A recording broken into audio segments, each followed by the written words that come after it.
This is a ManeHustle Media podcast.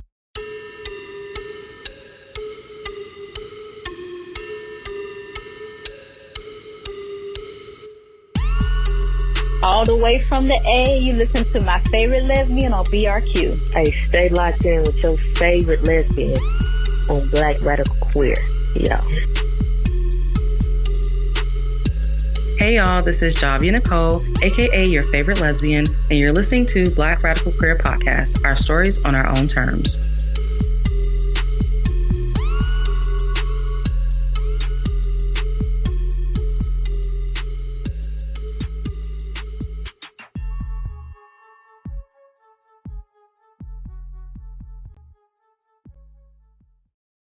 Before diving into this episode, I want to take a moment to tell y'all about Black Radical Queer on Patreon. Patreon is a great way to support the podcast because those contributions help to offset the cost of making this thing happen. So production costs, editing costs, hosting fees, all of the funds from the Patreon go towards supporting that and keeping this podcast moving right on along. Also, there's perks to becoming a patron because you get early access to the episodes and you also get a discount on all BRQ merch. So it's a great way to support. I appreciate my current patrons. And if you want to become a patron, you can do so by going to patreon.com. So Patreon is patreon.com/Black Rad Queer, BLK RAD QWR. Thank you so much for listening, and let's get into this episode. Hey y'all, this is Jhavia Nicole. Welcome to another episode of Black Radical Queer Podcast. This episode is a part of my QLiC series. QLiC is QLiC, which is Queer Love in Color.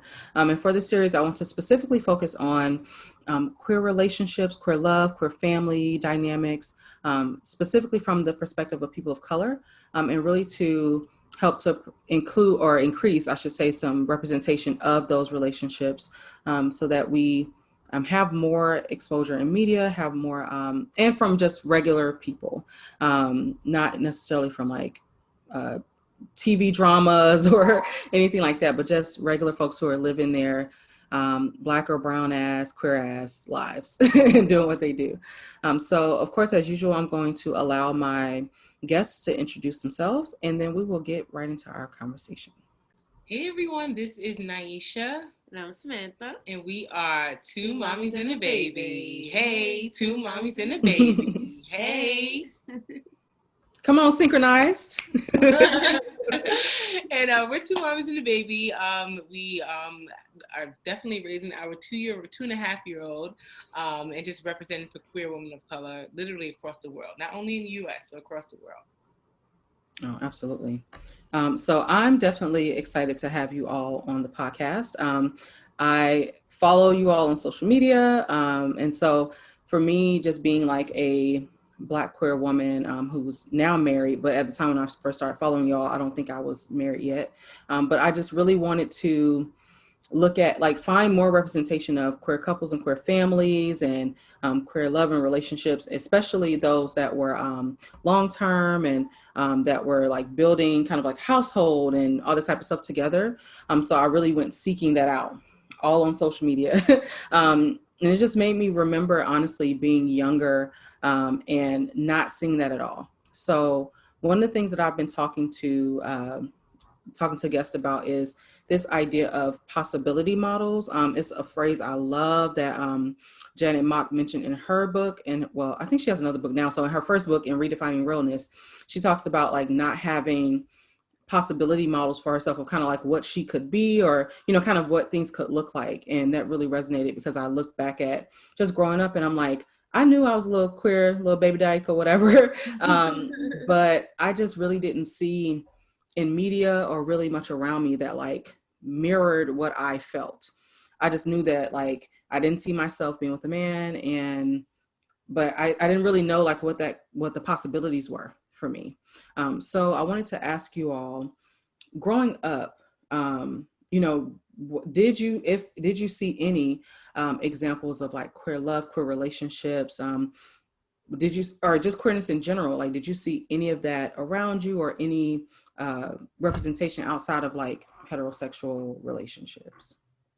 Wow. So for me, I thought I saw it, I guess, some way, somehow. I thought I saw it through music with Missy Elliott, but she still has not come out as a queer woman. I love Missy Elliott. I'm I do too. a huge fan, and I always said, Missy, just come out. We know this already, but she hasn't yet. And I saw it on Set It Off with Queen Latifah. Yes. So besides the media, I saw it with the aunt on my mother's side, and she was just her queer black dyke self, and she didn't give a damn who I am. And she had one specific woman that she was with for very long, for about maybe 10 years. Okay. And I don't know what happened afterward, but she was always herself, and I didn't want to be like her because she was a little over the extreme. But I just knew that she was herself, and she really didn't give a damn. She's still that way. So that was the only representation I saw. Of course, I wish I saw more.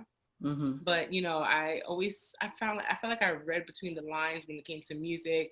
I'm a huge fan of lyrics because I always just understood that people were sharing their thoughts, even if it's a little coded.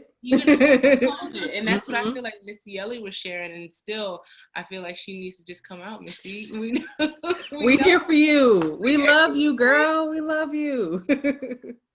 How about you, babe?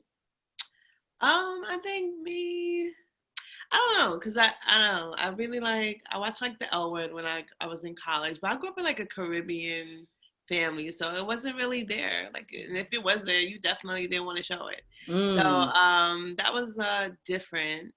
But it wasn't until maybe I got to like my teens, I was able to see like more queer people, but definitely in college it was a little different because I did go to like a Christian orientated school. So I actually went to like this secret underground like queer gay club, and that's where I like ran into people that I was in class with, and then we ended up being like the best of friends. So like that's kind of like where I found the group, but it was still like underground because the school was very like heavily like against it. So that was when college though, right? You said in college? Yeah, in college. Yeah. Wow. So yeah, it's a little different. I'm a little older than 9, so I guess we didn't transition yet. But I guess by the time I graduated, people were a little bit more open to it. Yeah, a little bit more. We're 4 years apart. Listen, like, okay, so yeah, it's not that big of a gap. I mean, and honestly, in a 4-year, it makes a difference. But high school, she graduated college. Yeah, in junior high school, yeah. Still had a typewriter, so by the time you were you had like a bigger computer. So I'm saying, I mean, it makes a difference, but then again, it's not like there was a ton of progress, so it's kind of like yeah, I don't know, but it was more exposure, I think. Okay, because I think by the time like you went to like you had like Facebook was more popular, so you were able to like meet people there. I think when I was in school, it was like MySpace, and I did not know how to navigate it. You needed me. You were seeing the songs on the profiles and all the glitter and stuff, the sparkles. I was building MySpace pages. That's like I didn't know how to code MySpace. So you needed me in your life. You know what? So I didn't know how MySpace really was the way. Like it really did teach like some entry level coding for real. It sure did. We could have got some jobs off of that. Dang. Yes. Yeah, I didn't get jobs. I was in my house because my mom was like, "Here's your computer, be quiet." And I was like, HTML parentheses, blah blah blah. Wow. Yeah. Making it work. It's so interesting to me because I mean I don't know what our age gap is, but for me it's like in my lifetime to see everything from like the beginning of really folks kind of getting into using computers all the way to how we are now. It just blows my mind, honestly. Like I mean I remember like the AOL, the dial-up, real slow. Do not pick up the phone. I was on the computer. I don't care. I'm calling. Right. Like all of that. So seeing that so much happened within, I mean, we're all still young though. So it's like all that happening in our lifetime.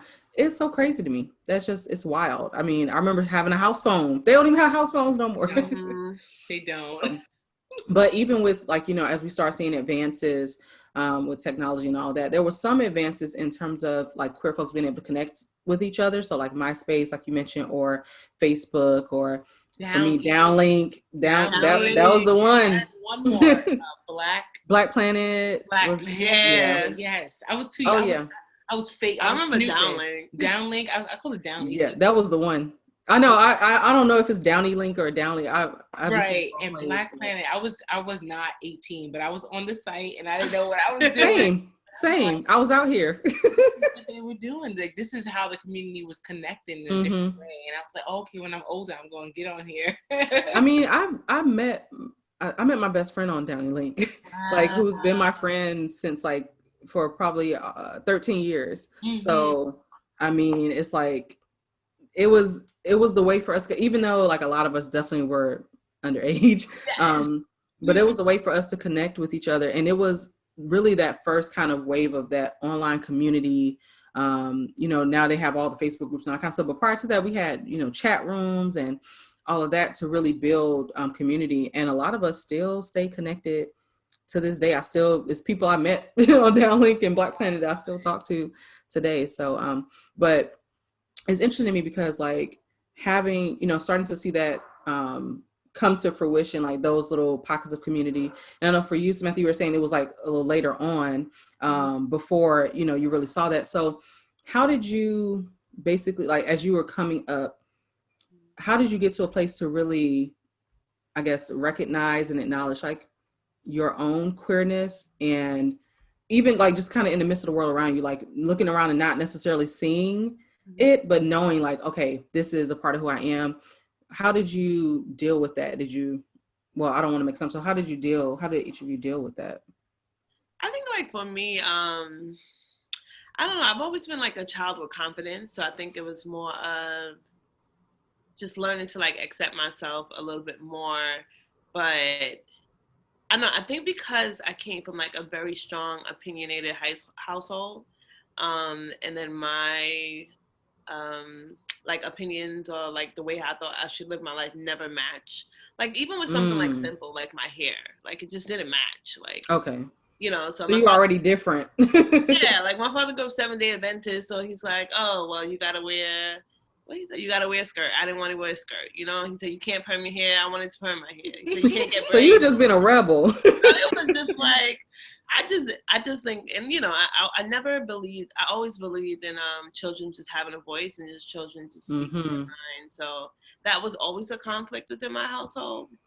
So I guess when, I realized I was not going to go down the romantic path that they wanted to, I guess I just thought it was just like me wanting me to have braids. So I just thought it was just something like so it's just another thing to add to the list of like where you kind of diverge from what their traditions were really.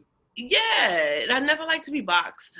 Like I've never wanted to be boxed. I just don't necessarily like, I don't even like categories. Like it took me a while to even like identify, or I don't really identify, but I don't know. I just don't like to be boxed into because everyone has their definition of like a specific group of people. And I don't think that like me personally or anybody kind of fits all those categories. So what's the purpose of it?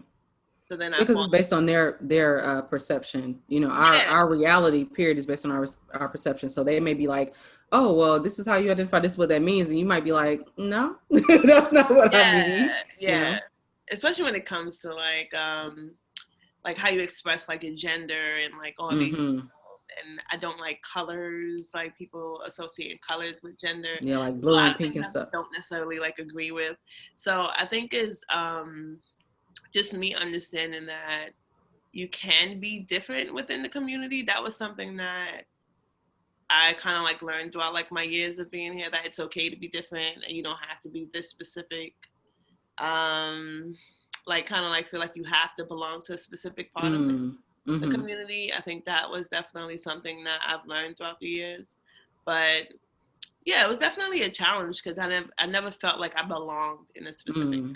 I think to me, like that's very insightful for a child to be, or like a child or young adult to be like, this is just one other thing that makes me different, as opposed to it being kind of like this really, really huge thing. Because for a lot of folks it is, or for some people, it may be like their first major way that they are different from like their family and stuff like that. Like they may, subscribe to the same belief system and, like the same things, just be very used to kind of falling in line with their family. And so when they really kind of start to come into their queer identity, they're just like, oh my God, this is so different from everybody else, as opposed to being like, I'm different, and this is something else that makes me different, and that's okay.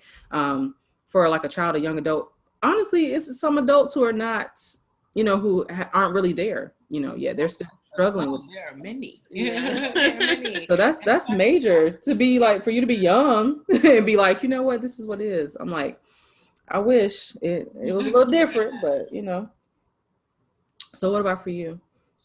For me, wow, I'm thankful to say my mom was very accepting of my sexuality choice, or even thought of being gay. Like I only knew the term gay. Like, that was it. It was like, you're gay. And but I also knew bisexual. And I want to back up a bit. I actually came out to my mom after watching an episode of Degrassi. Interesting. Yes. One of the characters, I forget who, one of the characters came out. You know which one? I didn't watch it. You didn't watch it? I told you, the 4 years make a difference. I'm sorry, baby. L word. Yes. And I was watching Degrassi. Okay. I forgot the character. He came out, and I was in my bedroom. My mom was in her room. I was like, Mom, what? How would you feel if I was gay? Oh, wow. Are you telling me you are? I said, yes. I knew that already. I said, you knew that? She said, you're my daughter. And I was like, oh, snap. She knew that. So, wow. Okay, mama. Yeah, and I'm thankful she didn't shame me. The only thing she said, like, because I did tell her maybe like a week later, I was like, but I think I like boys and girls, or men and women. She's like, no, you have to choose one. I said, oh, wow. Yeah. Really? You can't be greedy. Hey, mama. Okay. And I think she was more saying that for safety reasons, like, just, sexual precautions. But yeah. She didn't break it down like that. But now that I think about it, she's just like, you can't be greedy out there in these streets. But I'm just very thankful that she did accept me. However, I did hear her say one time to a friend, my daughter came out, but if my son would have come out, I don't know how I would feel. Ironically, my brother identifies as bisexual now. Oh, wow. Yeah. So that it's like, well, it's here, Mom. You gotta figure it out. She accepts both of us. She's never shamed me, but she has made like small comments like, I accept your life, you should accept mine, which is, that to me that makes sense. Yeah. But thankfully she was always accepting. I did feel different feelings from my grandparents. Specifically my father's mom. She told me I was crazy when I said I was going to get married to a woman. She said, that's crazy. This is before gay marriage was legal in New York City. She said, that's crazy. That's not going to happen. And I said, eventually we're going to have a baby. She said, oh, please. Oh, please. Wow. And that's interesting. It is interesting. Yeah. So we got married, I think like a year and a half before she passed away. And she actually did not recognize my wife until she was on her deathbed, literally. Oh, wow.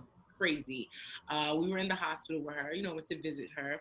And when the doctor came in, she said, this is my granddaughter and that's her wife. I said, oh. Wow. I told you my wife rather than saying, this is Samantha.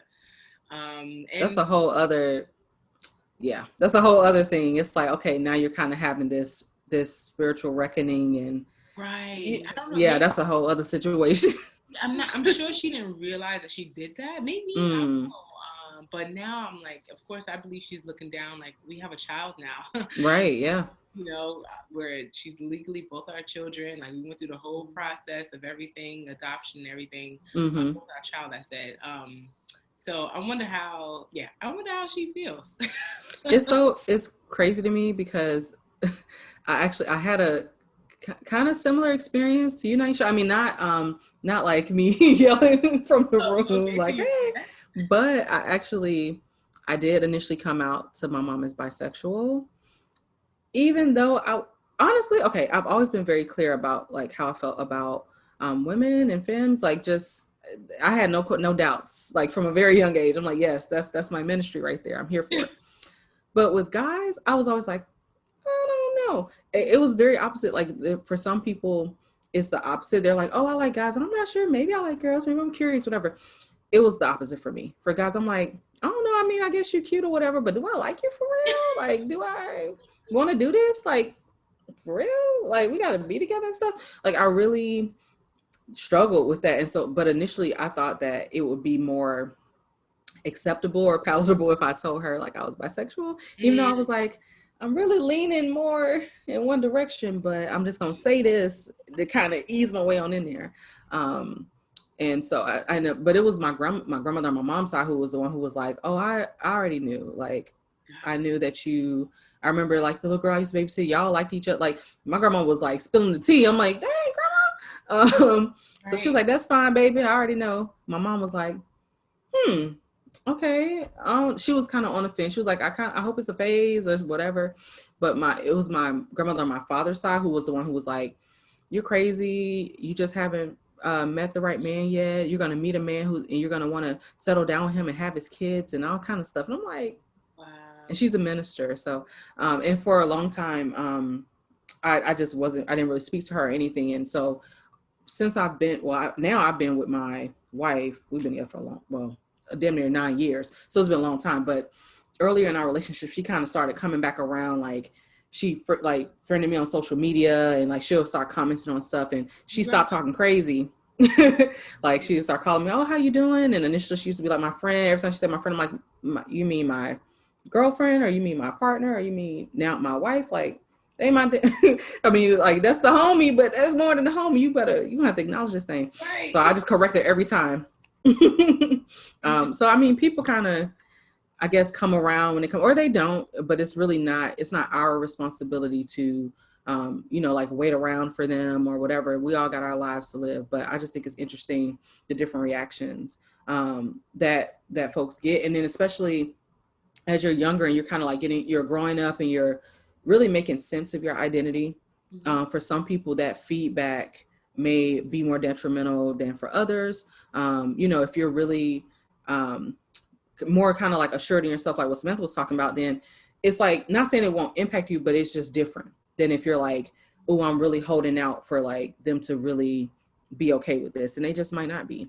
And so when I think about representation, I think that's when it kind of becomes more important, because if you don't feel like, hey, I have this like assurance in myself, or I'm getting this validation from my loved ones, my family, my friends, then what else do you look to? You want to start to feel like, hey, I'm not abnormal or something like that.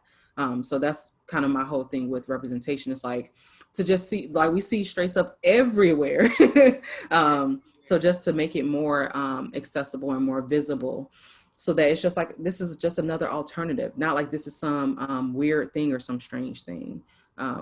But shifting a little bit, I wanted to ask you all how you met each other, just kind of like a little bit of your like relationship backstory, how you met, how long you've been together, and really like how you all got to a place where you're able to really like cultivate your family, because that's, it's not an overnight thing. So I know the people would like to know. Yeah, it is not an overnight thing.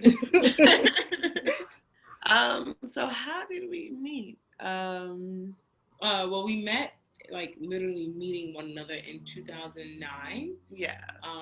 And we were working a summer job in Michigan, New York. So it's just a little outside of the city.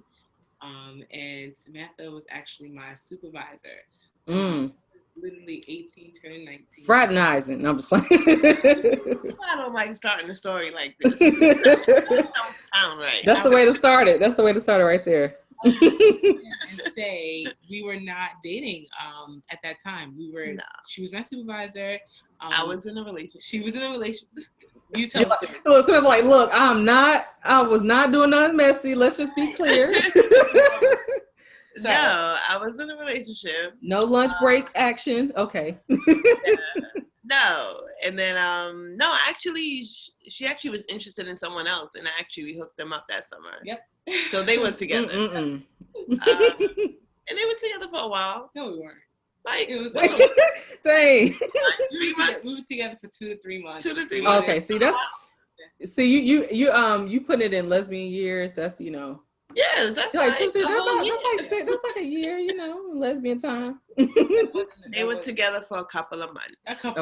Keep it at that. And then maybe like, I think it was like maybe like a month or two, maybe 2 months after, like the person that she was with, that she calls me up and she's like, oh, Sam, I think Nyesha likes you. I'm like, what? That was so like, it was so random. It was like literally a random phone call. That's so. So then I'm like, all right, like I guess. So then I pick up the phone and I call her. So I'm like, you get straight to the point. Yeah, this person said that you like me. Oh, I don't like you. I don't even know why she said that. Like, wow. I don't talk like that. That's so random for her to say though. Like, you my ex, and you gonna call up somebody, the person who hooked us up, and be like, we're all friends. And oh, okay. I was about to say, like, really just out of the blue, like, yeah, she like you. I'd be like, why are you calling me? We're still close friends. That's that happens a lot with women.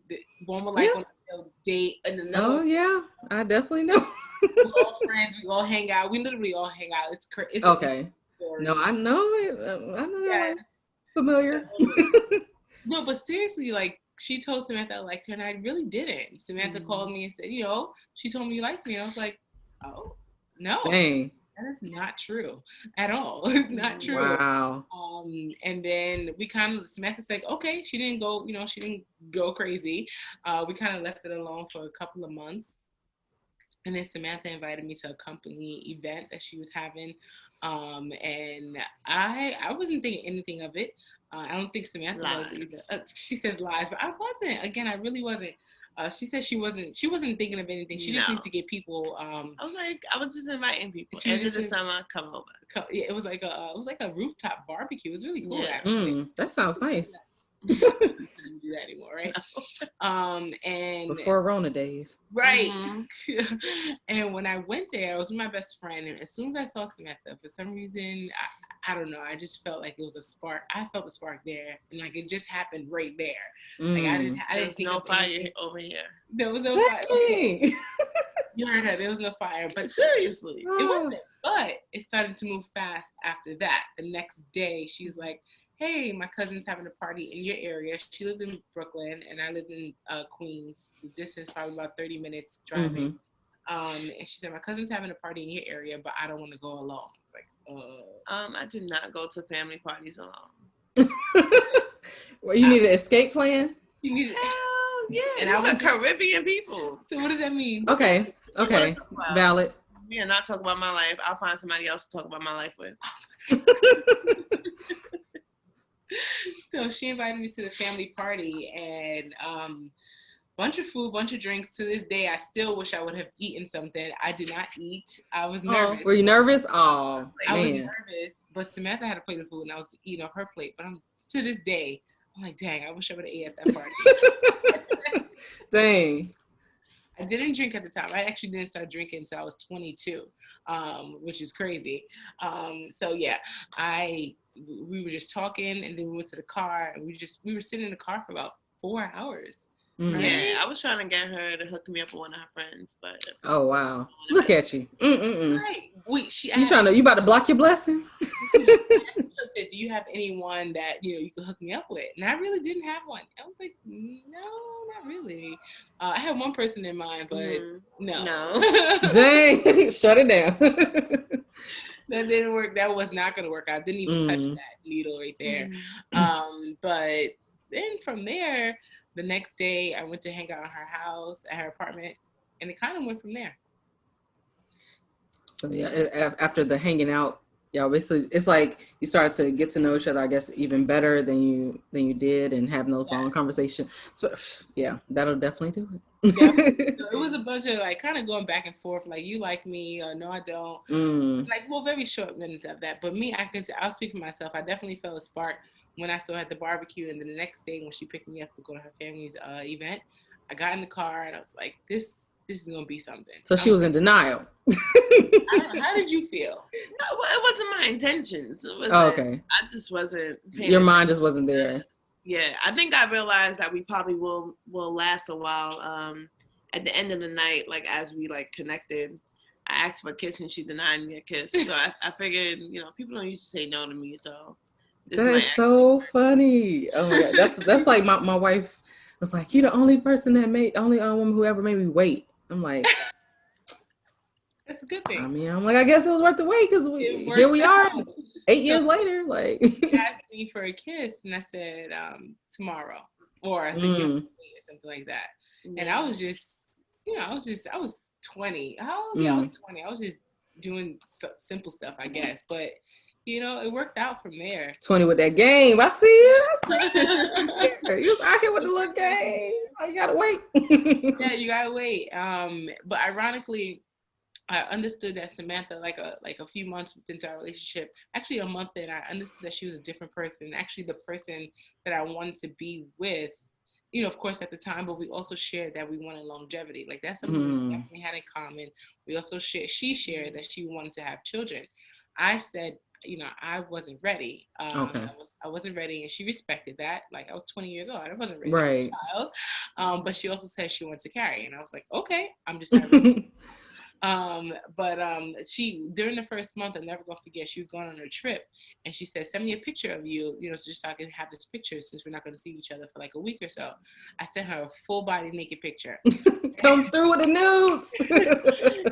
I thought I was like gay, like, yes, this is a nice naked picture. And she was like, you don't have to send me pictures of your full body. I'd like to see a picture of your face. It's like, wow. Wait, I just want to talk about something. Are you saying because my body was ugly, or because you? Dang. She want to see your face. She want to see my face, and I was like, wow. Wait, also, I think that picture I sent you, I had hair in that picture. Oh yeah. And she didn't like me with hair. So I think that's why. That could be a combination of two. Anyway, she just wanted to see my face. That's because too, folks who like rock short hair or whatever, it just like their face, it opens up. I don't know, it's just like their features is like striking and everything. So it's just a different, like when I met my wife, she had locks, beautiful locks, thick. I'm like, oh, your hair is like just like really thick and full and stuff.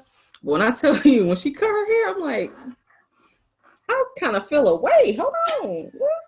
Hey, boo, what's up? Like, it was a game changer because it just opened her face up. I was just, oh my God, you fine. Hold on. Like, the hair was kind of hiding a little bit, You said that about me because I didn't have locks, but I always had braids, the Nyesha braids, kinky twist or something. And she said when I had hair, she wasn't attracted to me, which is fine. You didn't have to be, but we got together pretty much a month after I cut my hair.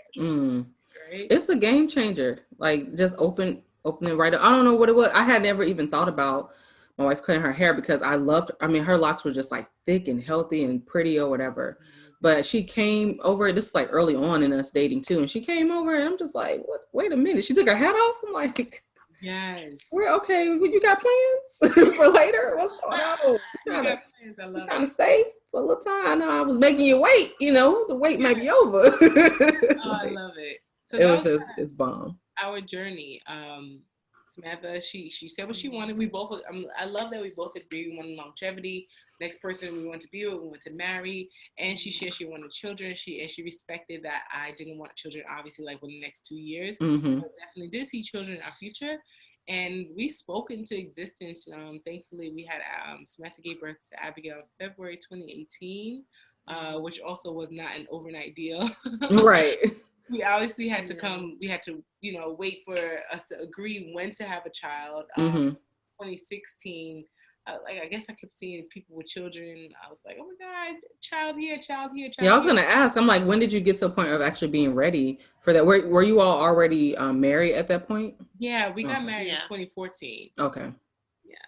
Yeah, I actually had like a deadline. So my mother had me when she was 31. I wanted to have my child when I was 31. Didn't work out. I missed it by 5 hours. Yeah. Wow. Because her and Abigail have the same exact. I'll be so irritated. I'm like, really? 5 hours?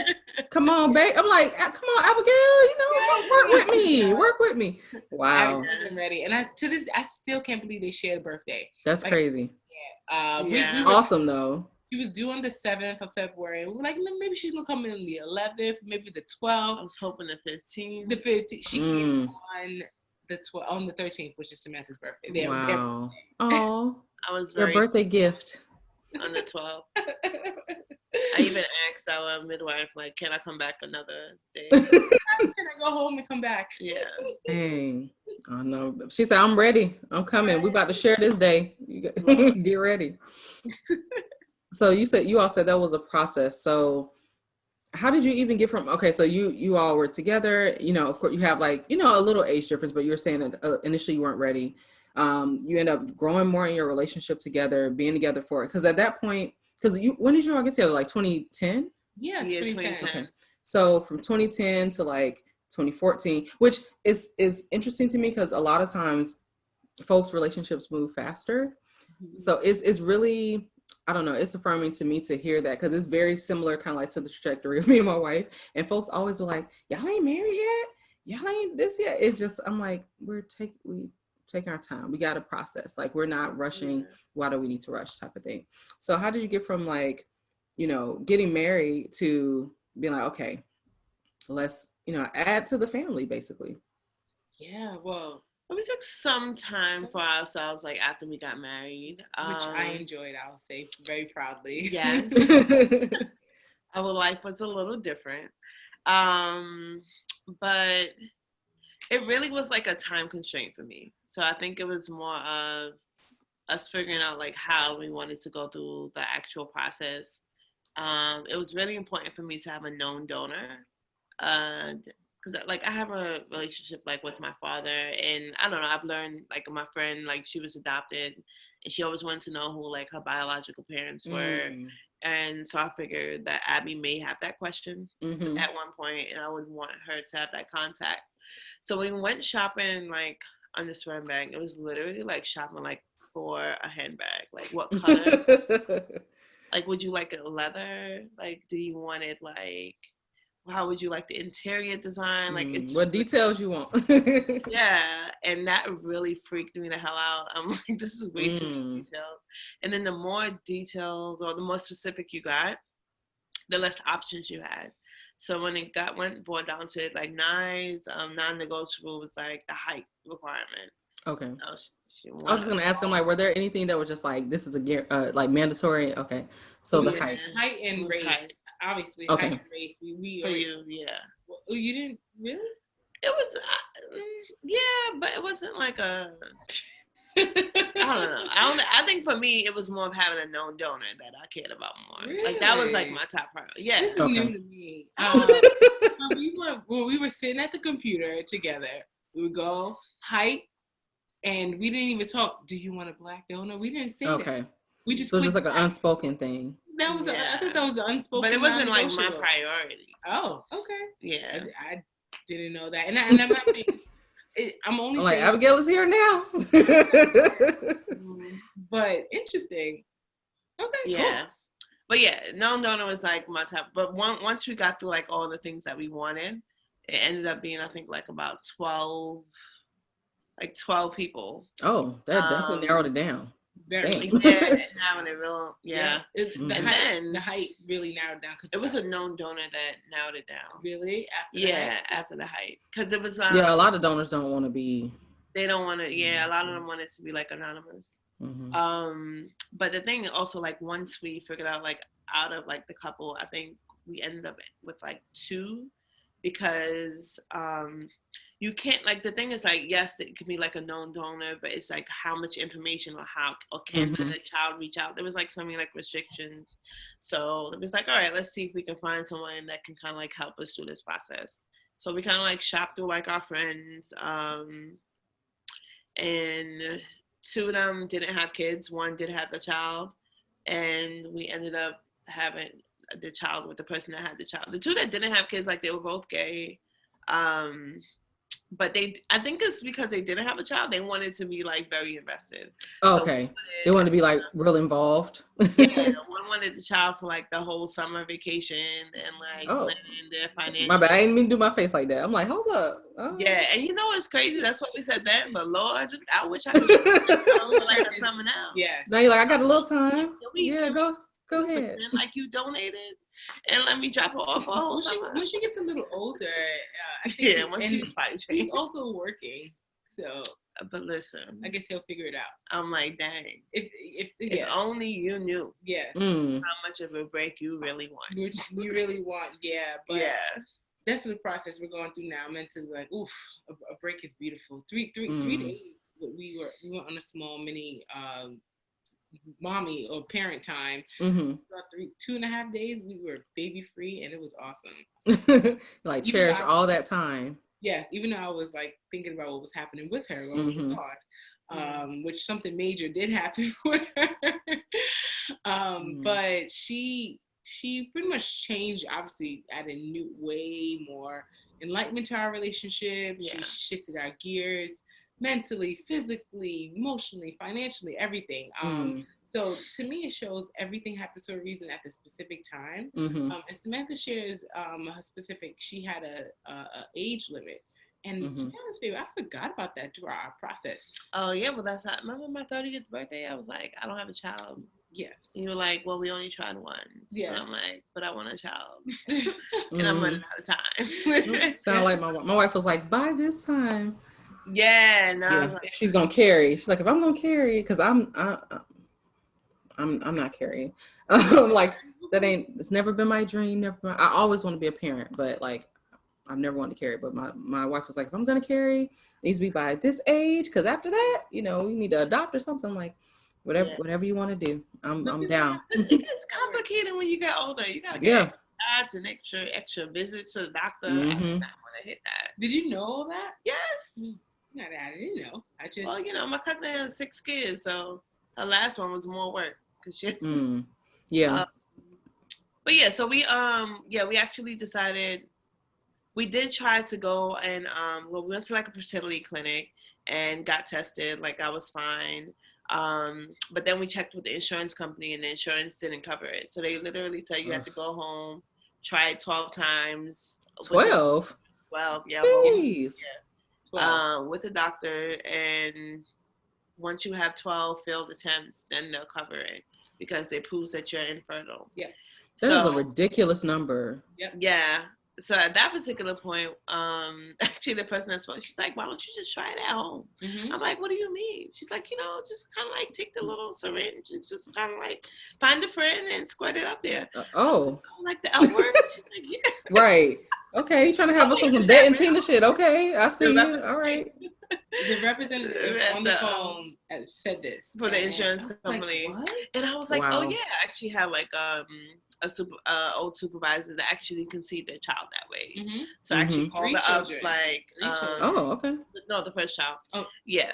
So actually, called her up and just kind of like was like, hey, the insurance company is telling me this or whatever. And she's like, yeah, just try it. Yeah. And if it works, if it doesn't work, what you gonna lose? So hey, that's true. So yeah, so that's what we did. We found a known donor, and then just tried it like at home. And it is more cost effective that way.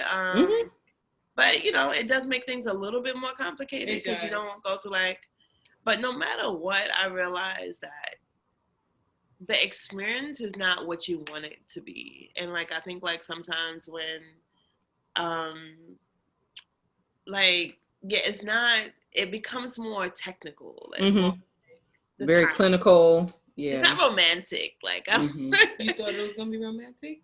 I think everybody think when they have a child it's gonna be romantic. Oh yeah.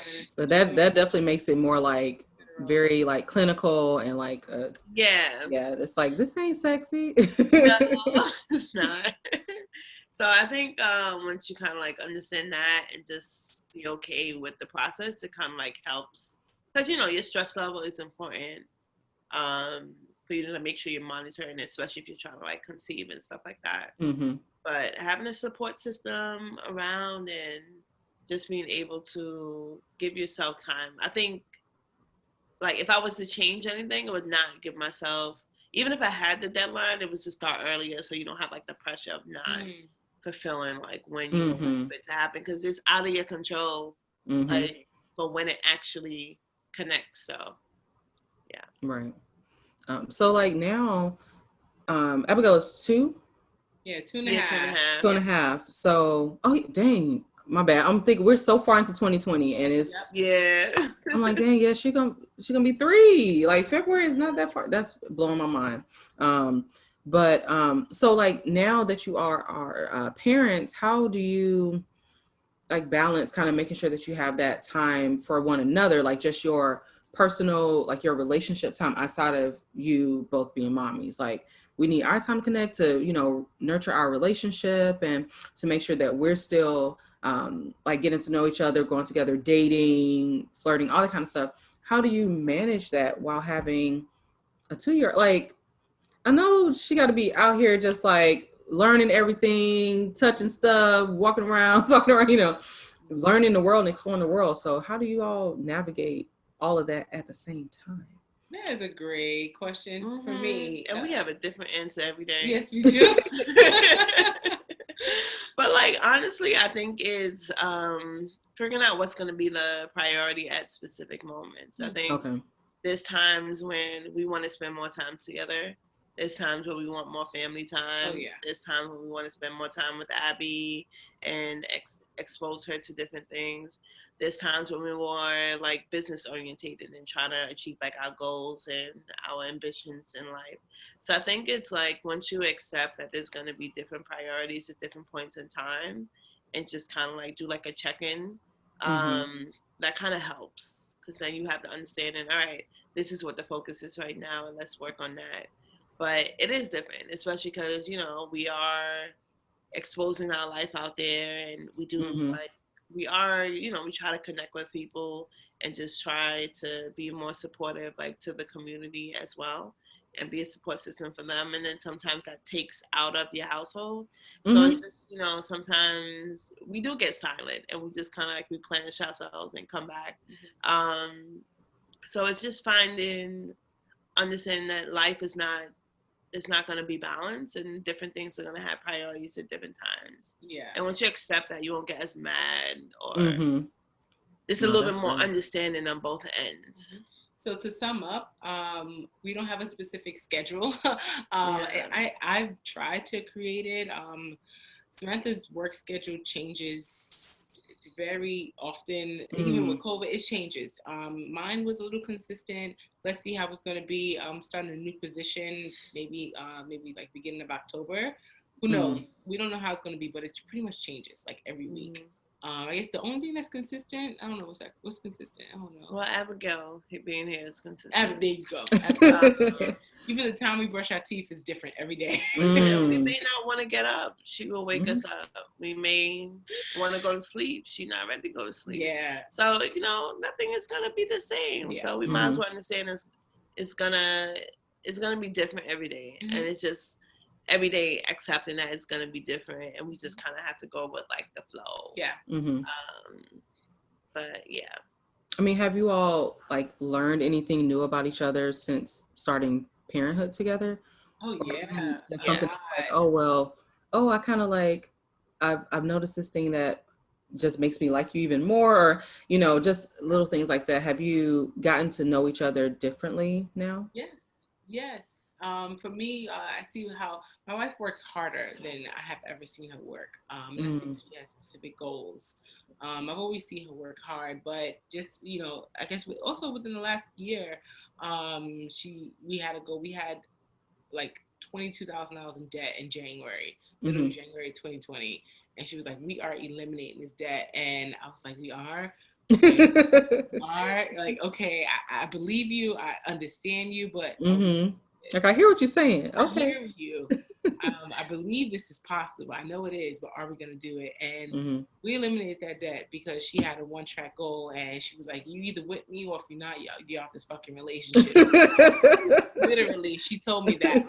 So, I saw her work hard to eliminate that goal. I'm thankful to say July 31st, we were debt-free. Nice. Now our next goal is to save $100K within a year and a half so we could buy our first home. Nice. And September's goal has already been met, and that was met on September 18th. So my point was, I've seen how hard when she has a goal, she wants it, she's going to attack it. I also see, for me, I enjoy personal time way more than I did before. We were always together, always up on each other, entangled. Not entangled. No, I won't say physically and mentally. No, they messed up that term for me. They really did. I mean, I actually love that word, but it's been tainted. It's been tainted by the wrong people. Right. Oh, with the entanglement. I I'm don't get fine people with the issues entanglement, with but it. they messed it up. I'm like, they can do their thing. Oh, Yeah, they messed up the word. So we were entangled Mhm. all over each other, but now I want my alone time.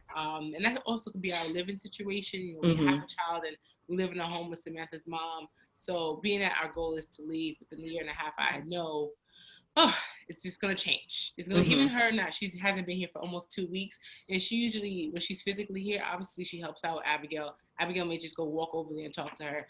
And that gives me time. That's fine. Yeah. That gives me some time to wash the dishes. But she's not here, so Abigail was kissing my butt yesterday. She's like, I'm just trying to be in your space. Okay, you don't understand. I'm trying to be wherever you are. In my space. So yeah, sorry, to conclude that, I noticed my wife works hard and I want more alone time since becoming parents. How about you, babe?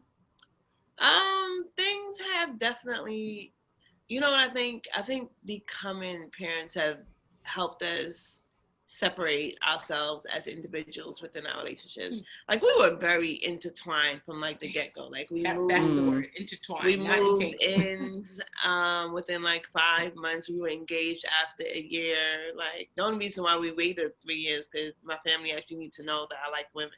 So sometimes I could actually, you know, send out the wedding invitations, and that's how I announced my relationship.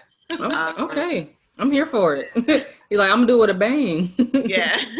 So it's just, I think now it's more of a reflection of ourselves within our relationship in prior years, and us just taking more ownership over our individuality. I think that's something we're definitely focused on. Because once you have like another person, you have to like entertain. You tend to focus on that person more, and then so you have like you're the parent, and now you're like the wife, and then you're the daughter, and then the daughter. There's a whole bunch of like extra stuff. All those roles, yeah. Like being in a relationship that they don't tell you, because you think you're with the person, but you just with their family. You didn't marry the person. You are absolutely entire family, whether you like it or not. Yep, and then families, dogs, and cats as well. Yeah, literally everybody, which I'm learning more. I mean, it's I saw that to an extent like when we started living together, but it's definitely well, initially, like, because we relocated to LA from Atlanta, so we're in Atlanta and we were together like a couple years before we moved together. So we moved together, we stayed in that apartment for a year, and then we relocated. And so my wife's family has a lot of family here in LA. My family is mostly still back on the East Coast. So I definitely noticed that shift. Like, once we did the relocation, I guess folks were like, oh, I guess they like for real, because I mean, this girl moved across the country for her. Like, cause I didn't know anybody besides like my wife and, you know, her family or whatever. So, once I saw that, definitely you become so intertwined, and we were already intertwined, but like even more so. It's like, instead of Jhavia and Courtney, we're like, it's us, y'all, we, you know, all that, we're just automatically lumped together. It's always us too, even in other people referring to us, you know. That's even why, like, when I was scheduling for you all, I was like, instead of me putting, I know y'all are two moms and a baby, but I just put Nyesha and Samantha, just because I'm like, you're also individuals. But yeah, people just kind of lump us together. And now that we're married, it's like leveled up even more. It's like, it's once we got married and then we bought our house. So now they're like, oh, like, y'all are just like, you know, a unit. Like, everything is, they tell one of us that they assume that we both know. Yeah. Oh, goodness gracious. It's just like, we're one person now. I'm like, yo, we're individuals. We're not always in the same. You've experienced that where someone will tell somebody, but however, I do tell them, just tell me, and I will tell Samantha. Like, I run our email. So yeah, I saw. This is scheduled, but it goes into our calendar. As soon as I put it in the calendar, I have to invite her. She is. Oh, I have to do the same. I'm the person that has to do all that. Typically, like, folks will tell her stuff, and she forget. I'm like, listen, just tell me, because tell me. That's the me. We have our strengths, absolutely, but exactly. It's me. Yeah, it's like, and then too, honestly, knowing what those strengths are. And I think that's something that over the course of just being in a long-term relationship, Because even in friendships too, but like recognizing like what is your strength, what's my strength, and let's really play to those. And initially there were things that like we would each try to do, and maybe it was just because like we felt like we should do. But I'm like, listen, if I'm not good at this and you're good at it, then let's just roll with that. Like if you're the financial person, then let's just roll with that. If I'm, better at like the household organization, let's just do that instead of being like, well, thinking that we should, what one person should do and one person shouldn't. Like, no, we need to play to these strengths because it's going to help us to function better, individually and collectively. But I wanted to ask, as kind of like one of my last things, okay, so it's a two-part question. So the first thing I wanted to ask is, so far, are there any qualities of your spouse that you see in Abby? Yes. Yeah. So what have you noticed? What have you noticed? So Abby's very vocal. I think she has my confidence, but Nyesha's no. Okay. I think Naya asked her, what does Uma say? And she's like, blah, blah, blah, blah, blah. Like, oh no. She's very... Speak your mind. Yes, Abby, speak your mind. Yeah. And she gets like, she's very vocal. Yes. Because of Nye. Yeah. Definitely. I didn't think it was because of me. I don't know. I just thought that was her little personality. Like, but she speaks her mind. She's very direct. She's very direct. Her nose. Oh, I love it. And her yes means yes. I'm like an infant, like literally. Like that's so awesome though, because boundaries are such a huge thing. Absolutely. And so many folks try to like press kids to do. I'm so against that. I'm like, kids have autonomy. They are people. Yeah. Like, so for her to be vocal, like, look, that's gonna be a no. But that's yes. I think that's so awesome. Literally, she tells me like even before us meeting, I had to sing "Hush Little Baby" for like 20 minutes straight. She's like, I get. But she requested "Hush Little Baby," and if I don't sing it, "Mommy, hush little baby." She's like, DJ Mommy, come on, right. What's up? Yeah. And she's also very creative. And she's organized to an extent. She takes her time to get things, a specific way that she likes. I'm not sure if she could. Maybe that's something that's probably from me. From you? Yeah, to have like a specific. Yeah, maybe. Because she's not like a maintainer. Like she organized, but she's not gonna maintain the organization. Like she likes things organized chaos. Yes, she likes to organize chaos because she can tell when something's off. Like that's that creative mind. Yeah, we come home and we like change the living room. She's like, "What the hell am I? What is this?" The bathroom. I changed the shower curtain and I added a soap dispenser. And she said, "What's that?" Yeah. Like, so she pay attention to detail. Does. Yeah. But she's like, y'all switching up my space. I know what's going on here. Yeah. So we definitely see different things, and in her from us. It's so funny. You also tonight before she went to bed, Samantha said, "Abby, you so demanding." I said, and I told Samantha, "She's just like you." And then Abigail said, "Wow, she's like you." Oh my God, the brilliance! Kids are just so awesome to me because I think they're so brilliant because like they're sponges, but they're also their own people, and so it's like seeing the things that like stand out to them and what they pick up on, and like they will read you. So I just think it's awesome. Very smart. She knows the English language better than I do. Like she's correct and complete sentences, and she'll nice. Yes. She's like a sponge. She's also very theatrical. Yes. She loves the word wow and oh my goodness. Oh my goodness. She gets that from her grandmother. Oh gosh. Oh gosh. She picks up a lot of mannerisms. Wow. She's a character. I can tell you that. She's her own character. See, that's the creativity, the drama, that's just so funny. I wonder how that's gonna look as she gets older. And starts like interacting with even more people and stuff. I mean, I love to see, especially little Black kids, who are just like really, really confident and like direct and just like straightforward, stuff. Because a lot of times that is very much silenced. Mm-hmm. It's like, stay in a child's place and be quiet and go, And so that's something that is so, I love to see it. I just get my life. I'm like, this little girl is just doing everything, Yeah. But I'm seeing now, like with our generation or whatever, that's more common, like kids kind of being more vocal and not being silenced and not being boxed in, like, oh, you need to stand in child's place and that type of thing. It's folks are becoming more aware of kind of like the impact they have on their kids. I think too, because more folks are going to therapy. We don't want to traumatize the babies. So all that stuff. That is definitely matters. me. My mom, like, I feel like that was me growing up. My mom literally told me stay in a child's place so often, maybe once a day, twice a day, maybe twice an hour. And that's something that I'm like, no, my child can speak. And then when you shared where kids should be forced to do things, oh, that's your uncle, give him a hug.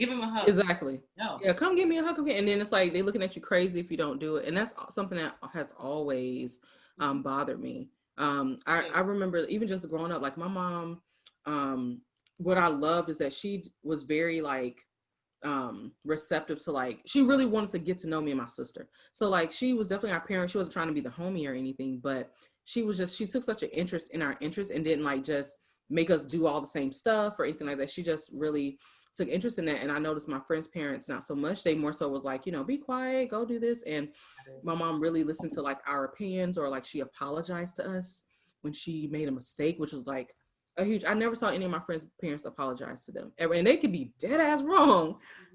Never saw them apologize. So even little things like that make a big difference, to a child growing up. And I'm glad to see that now it's becoming more common where folks are really kind of just being more deliberate and more mindful of like the way that they impact kids by how you interact with them, the things you say. Some stuff stick with you. Yep. Like for a long time, even that whole stay in a child's place thing or whatever, that stuff can stick with you and create all types of narratives and stuff in your mind. And then you got to deal with that as an adult. And I think it ends up being unfair, to kids. It's like, okay, this is the parent stuff they need to deal with. Yep. But yeah, so I'm glad that more people are like going to therapy and trying to be more mindful and deliberate with their parenting. Same. I'm happy. I'm proud to say I go to therapy twice a week. I have therapy tomorrow. Not twice a week, twice a month, which is every 2 weeks. I have therapy tomorrow. And I'm telling you, my upbringing comes up within therapy a lot because that's all I had. Obviously, it was my mom. My mom was a single mom. She did what she had to do, but a lot of it scarred me because it showed me how I do not want to parent. So I'm pretty much unpacking how I don't want to parent and also appreciating how beautiful my child is. And I feel like, my mom, I'm not shaming her at all, but she didn't understand how it would affect me in the future. And I don't understand how this is going to affect Abigail. Maybe she's going to feel like I'm in her life too much. Who knows? I mean, a lot of parents, operating from places of trauma and unresolved things, and it's like we just never know. And so I think it's good that now we can have more insight. So it's like, okay, I can be working on this stuff, but prior to that, especially with there being there's less stigma now, but there's just being like, so much stigma around mental health care and all that type of stuff. It just was not dealt with. A lot of issues that weren't dealt with. But okay, so I said I had one question, but so what I wanted to ask is, for you all being like on social media, you having this very visible presence, right? Because that's how I came across you. I don't even, honestly, I don't remember how long it's been at this point. Over a year. Yeah, it's been, but I mean, even prior to me asking you all about being on the podcast, I was following, because I was trying to find like other couples that had like kids and stuff, because me and my wife were talking a lot about having kids. So I'm like, where are the other like 2-mom couples and all this kind of stuff? I was like on a hunt. So I found like you all and some other, some folks I follow on YouTube and stuff like that, to just try to see that representation, because I wasn't seeing it anywhere. But how did you all actually make that decision to like put yourselves out there and be visible? Because it is like, welcoming the world into your lives. And I mean, I'm grateful for it, because we get to see, you all living your best life and see this like beautiful like love and everything that even through like photos and stuff you can see, and through what the things you all choose to say, and also see your parenting and see Abigail be cute to death, be like a little cute little chocolate drop. So, but how did you all make that decision to like really put yourselves out there like that? Yeah, good question. It wasn't always our goal to say, hey, we're going to be this queer Black couple representing. It wasn't. But when our book came out, we had to promote it. So we had our publisher who was like, this is what you got to do. But I don't feel like we took the plunge then. This is when we started our own podcast, Two Mommies and a Baby, which will be coming back. Our podcast coach said, you have to promote more, turn your Instagram page to a business page. Just post who you are, be authentic, and just started growing from there.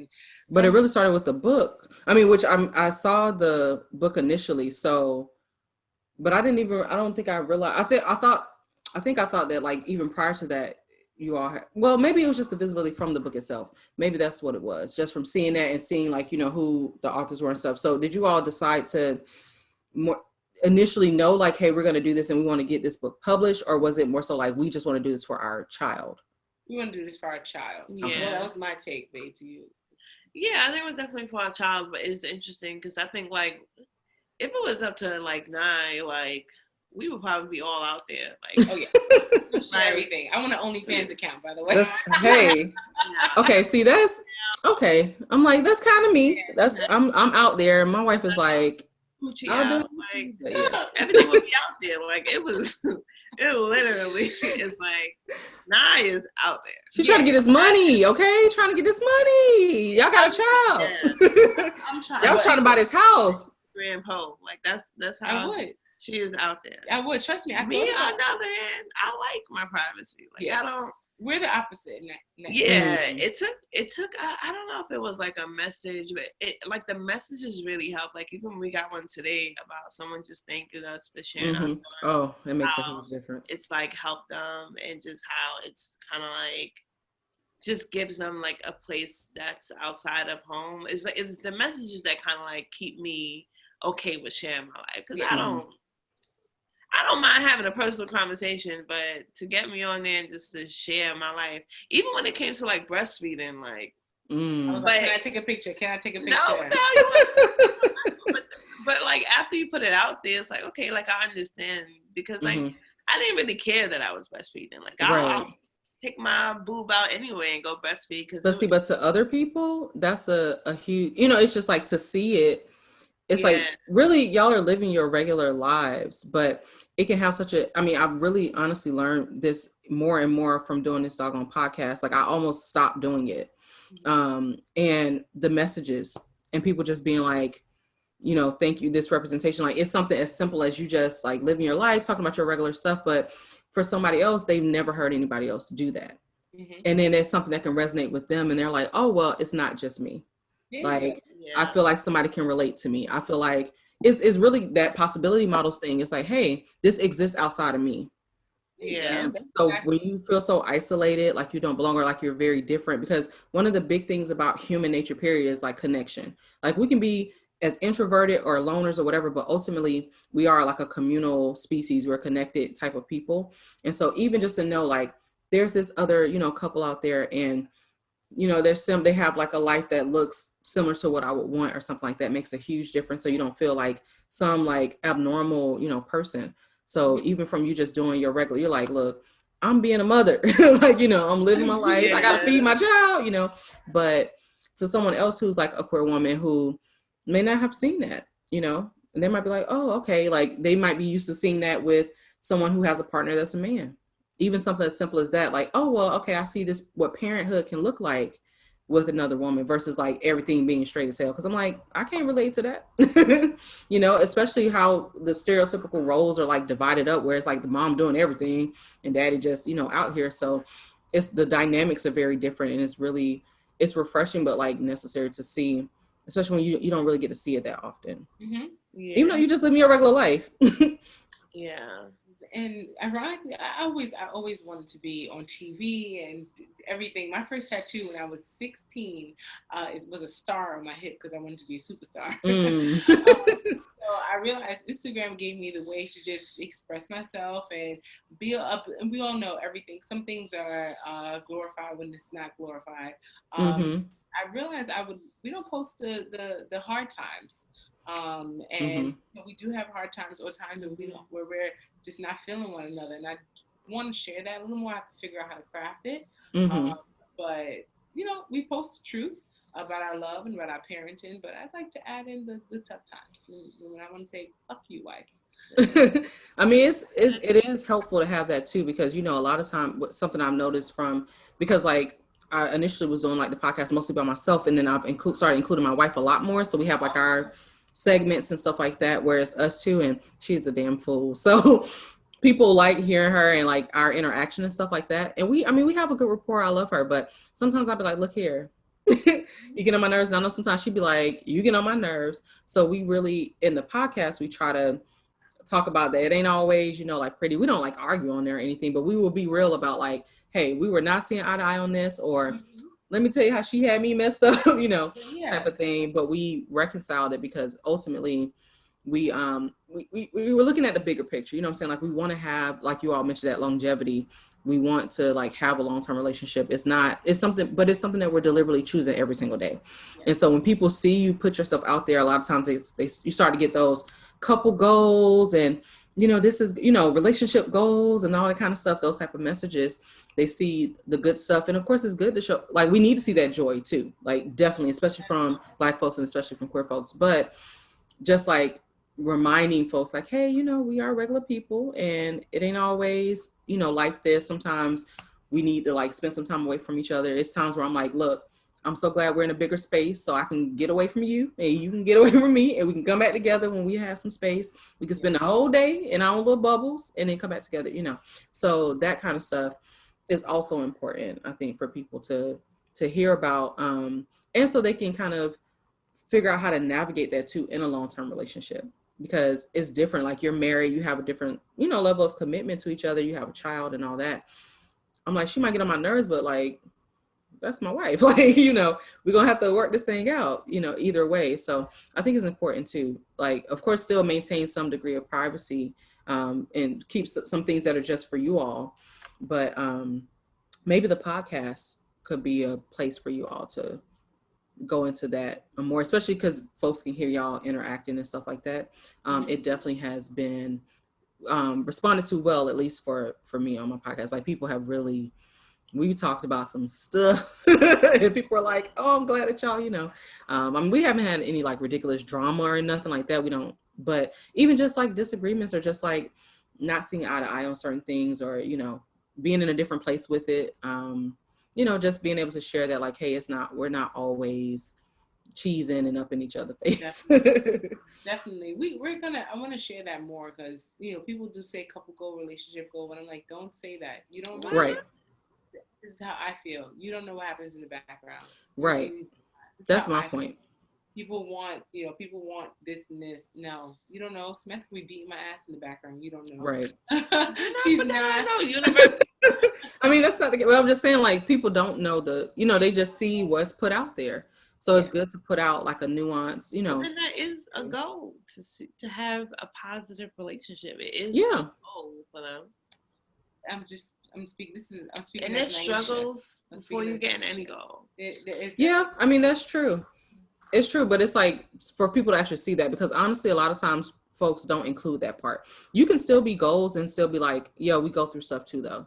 Like, as opposed to just being like goals and all you see is like the travel and the lovey-dovey stuff and all that. But it's like, okay, what about, the struggle and us getting through that? Because I mean, we struggled, Lord knows, a lot of struggle, a lot of ramen, a lot of, just going through that kind of stuff. So it's like, even going through this whole process of getting a house and all, I mean, we talked about that. That was stressful. It was a whole situation. So having people kind of just have a more nuanced view. I think, at least for me, I've learned that it helps to kind of like, sometimes folks will put you on a pedestal Because really it's like when you dream of something, especially like for folks who we're not used to seeing that represented. So it's like your life looks like a dream to somebody. You know, it's your regular life, but to somebody else, it's a dream. They're like, dang, this is what I really want, which is a good thing. But it's also to like, okay, let me make sure that you know like more about what goes into this, because people all the time like go, and I'm like, y'all need to know about when we get on each other's nerves. Yeah. And when we have to take that space from each other, or when we, you know, hurt each other's feelings, or just stuff like, because we're human, we're gonna, you know, mess up. But I think it just helps to help folks remember like you are regular people, because people will definitely like, it's almost kind of like a idolized type of thing, because they're just like, I'm looking at you and you have something that like I can see, like you're giving me an example of something that's possible. And so it's like a dream, like something I dreamed about. And I'm like, oh dang, I can see people doing it. And we still can't see it like in mainstream media a lot. So, you know, folks start to kind of, that's where their mind goes. And so it's just like, still have that hope and that optimism and like the love, because it's like, yeah, you know, we in this thing, we love each other, but keep this other stuff in mind too. Make sure that you continue to communicate and you don't get so caught up in it that you basically like living in a fantasy and you're not like doing the real work to make it last. We're not living a fantasy at all, but I understand. Yeah, like I definitely understand and I get it, and I think I notice it or recognize it more when we meet people like outside. I forget that we on Instagram. I forget that until somebody recognize you. Yeah, I'm like, hey, like we're all humans here. We breathe the same air. Exactly. Yeah. How to feel? But you represent something. I get it, but I don't get it. You know, it's weird. It's still weird to me, even to this day. Like I get the messages and I be like, me? Like, yeah, I'm regular, you know, but it's real, like for real.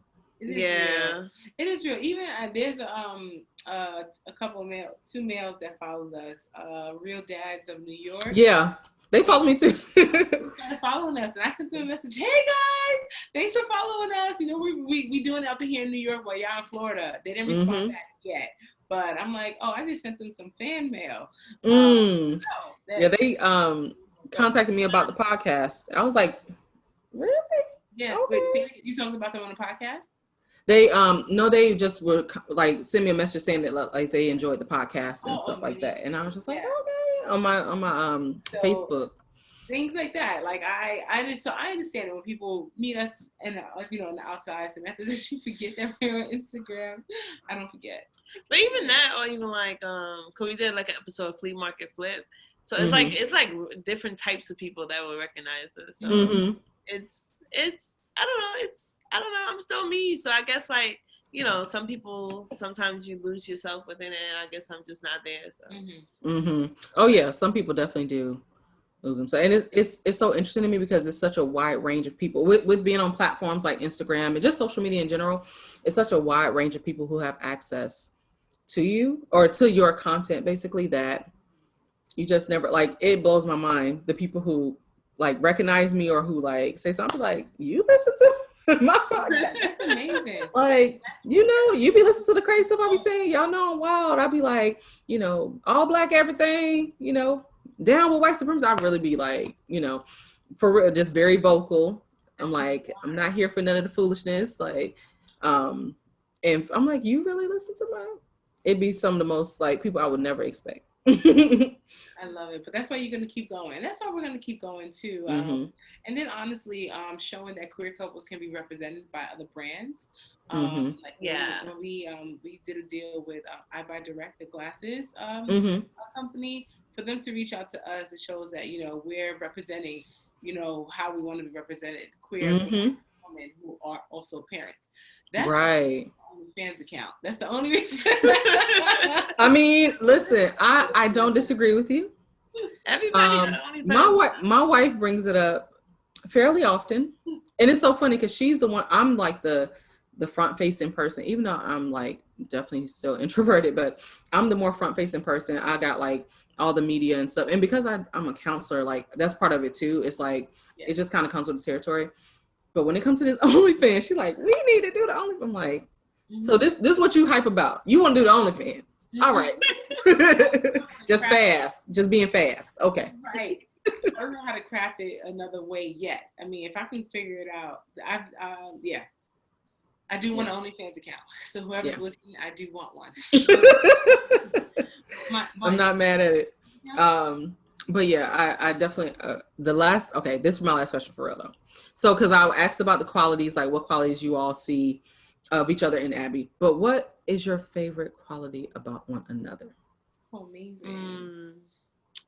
I love that my wife talks, and she loves to communicate. Like, I think, like, for me, I am a very opinionated person, but I don't like to necessarily always express my opinion. And I think sometimes when she's more vocal, then I become more vocal. So it kind of like helps me come out of like my little shell. So I definitely like that.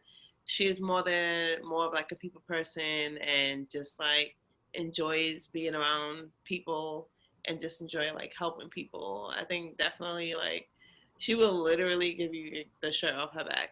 I'm trying to tell her that you still need clothes on. Right. She's trying to do the OnlyFans. She don't need the clothes for the OnlyFans. You gotta create another shirt for somebody else and keep the shirt on your back. You know, we're working on that. But no, she's a very like giving person and just very like open. And I think that has also helped me to be open in different ways. And just be able to like express like the information that I've received and share it with others. Which is kind of like help because I have like different groups that I'm very into like budgeting and finance and keeping that money right and just educating. I hear that with the get rid of the debt now. Yeah, no, I definitely love it. Like I really love it and I really enjoy it. And I really think our school system is not set up to build financial literacy for our at all. It's like, not at all. And I think out of all the things we learn, like that's the one thing, no matter what you do in your life, that you kind of like have at least a basic understanding of it. So honestly, it makes such a big difference in a lot of people's lives. Yep. Yeah. And mine included, Lord knows. Oof, the struggle. Yeah. So, you know, I definitely have like a couple of groups where I try to, I'm definitely educating them on being conscious of their financial habits. And how to kind of like grow and nurture them into what you want to manifest within your life. So, groups, you say? Okay, I get that information for real. Yeah, I love it, definitely. Going through the process of buying a home definitely was a big reality check for me. In terms of just finances and credit and all that kind of stuff, I went for a long time. With, you know, my credit being good and not really having much like debt and all that.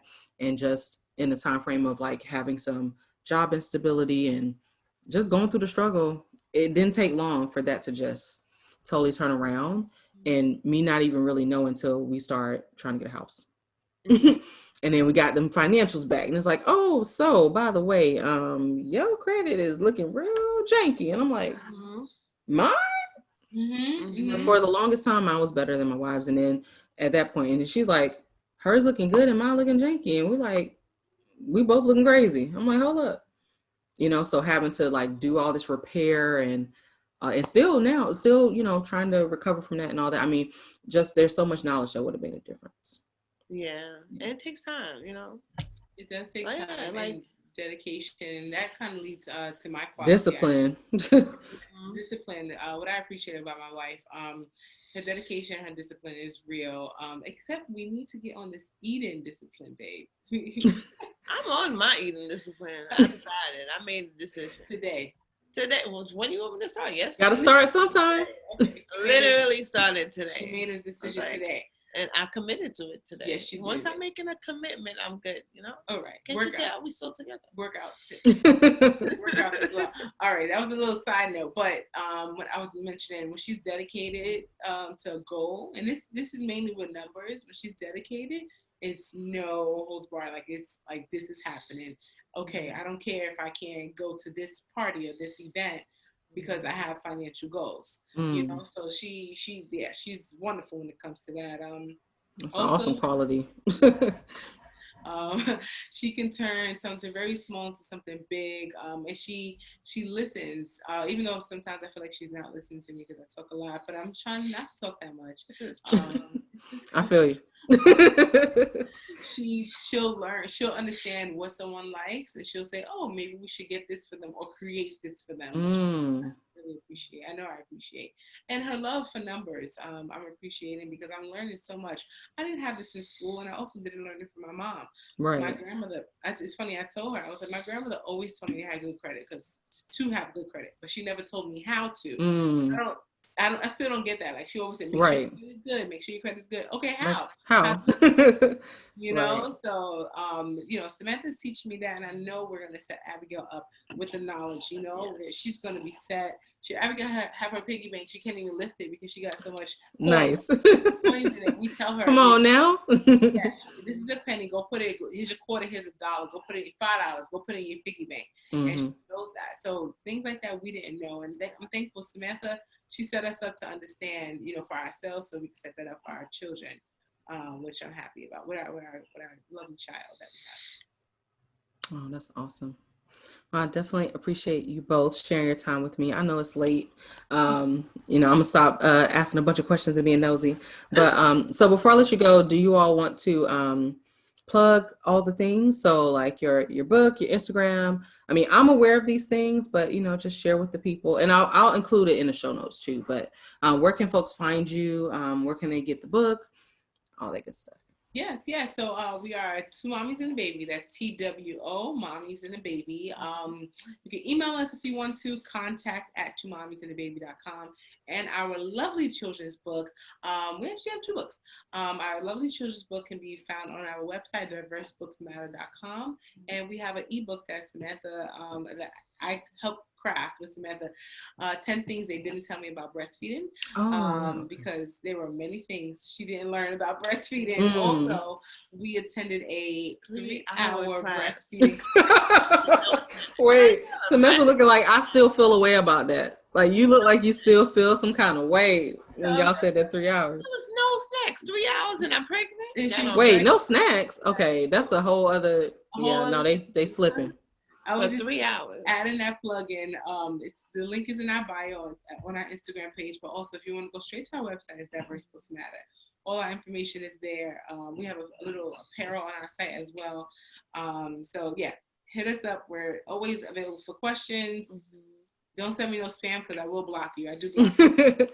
And they do respond, as you can see, because they're on the podcast, because they didn't have to, but they do respond. And even after I was supposed to record them like a year ago and had technical difficulties, and they still came on back around and recorded with me, which I appreciate. So definitely check them out. And I heard you say that the podcast is coming back.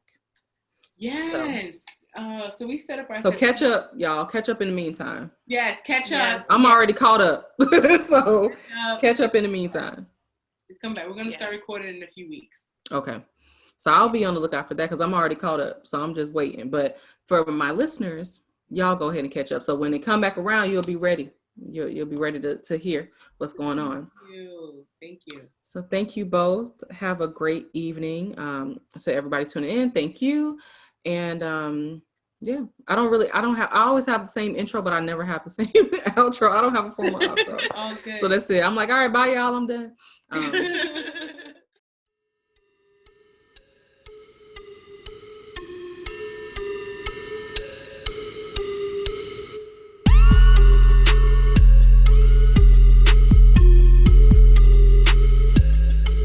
Black Radical Queer is a ManeHustle Media podcast hosted by Jhavia Nicole.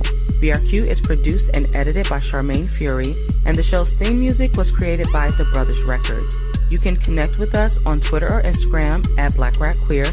That's BLK RAD QWR. You can also connect with us on Facebook through the Black Radical Queer Podcast Facebook fan page or the BRQ discussion group. You can get Black Rad Queer merch on teespring.com/Black Rad Queer, BLK RAD QWR. And you can leave a voicemail, call in, ask a question, those types of things on the BRQ Google Voice line. And that number is 937-601-8647.